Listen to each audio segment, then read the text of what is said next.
Oi, gente, estamos aqui de novo com vocês. Obrigada por estarem aqui. Mais um vídeo do projeto O Amor Vence com Edith Modesto. E hoje eu tenho a alegria e a honra de estar com o meu querido Matheus Emílio, coordenador do projeto Purpurina, um filho do coração muito querido. E eu vou perguntar algumas coisas para ele, para que a gente saiba mais sobre os jovens gays. Então, obrigada, querido, por Eu estar que aqui. agradeço pelo convite. Como que foi o seu processo de autoaceitação? Como que foi o processo de aceitação dos seus pais? O processo de aceitação ele foi bem complicado, principalmente porque eu morava na cidade do interior de Minas Gerais, então era bem preconceituoso, as pessoas lá não são tão abertas para falar sobre esse assunto. E aí eu comecei a me entender melhor e a me aceitar melhor quando eu voltei e vim morar em São Paulo novamente. E aí que eu abri para os meus pais e falei para eles que eu sou gay. E tive inclusive até, claro, minha mãe passou por um momento de adaptação e etc, mas na medida do possível, dentro dos limites dela, ela tentou permanecer sempre do meu lado. Você é um especialista em DSTs. Atualmente ainda é um assunto importante falar sobre DSTs. Ainda é muito importante. Quando a gente fala sobre DST, a gente costuma falar muito sobre comportamento de risco.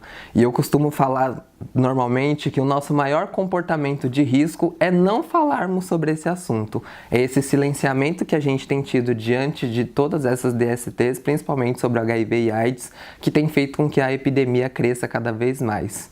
Então a epidemia está crescendo entre jovens? Principalmente entre jovens gays e HSH, como o Ministério da Saúde fala, que são homens que fazem sexo com homem. Sim.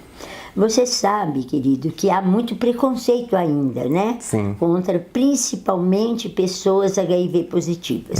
E eu gostaria que você falasse um pouquinho sobre isso.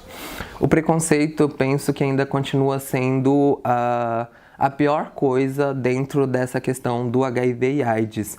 Ainda hoje tem um amigo meu que sempre fala isso, mesmo com o avanço da medicina, mesmo com o avanço no tratamento, quando a pessoa descobre que ela é HIV positivo, nessa questão do preconceito, ela ainda é quase que teletransportada para a década de 80, porque o preconceito ele ainda continua muito enraizado, continua muito forte, as pessoas não sabem o que é o HIV, não sabem como se transmite, muitos não sabem como lidar com uma pessoa HIV positivo.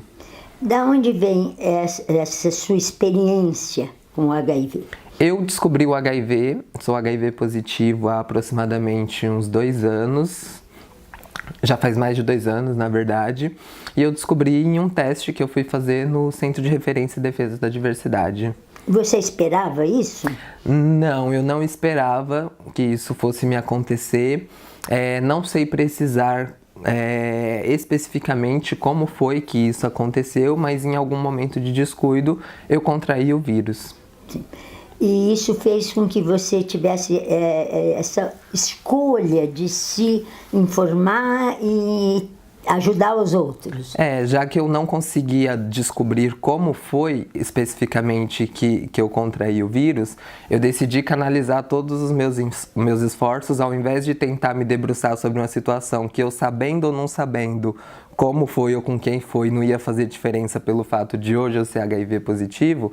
Então eu resolvi focar todos os meus esforços para ajudar outras pessoas, ou principalmente jovens que também são HIV positivo e passam pelo mesmo que eu passo, e também para ajudar na questão da prevenção, porque ainda hoje os jovens têm muitas dúvidas sobre prevenção, eles não sabem falar sobre prevenção combinada, tem muita gente que tem muita dificuldade com o uso da camisinha e não sabem que existem outras alternativas para além disso que podem ser combinadas nesse processo de cuidado.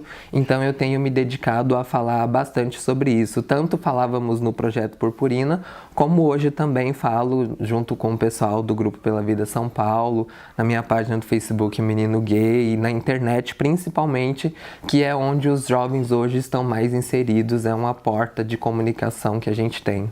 Espero que vocês tenham gostado, eu adorei, né? Porque Matheus Emílio é um filho do coração, que eu respeito muito por ser uma pessoa de muito caráter, um menino muito responsável e um menino muito afetuoso, né? E eu agradeço muito a ele, e como ele tem muita coisa importante para falar, nós voltamos no próximo vídeo com Matheus Emílio. Então, esperem na próxima semana, Matheus Emílio. Um beijo e divulguem, por favor.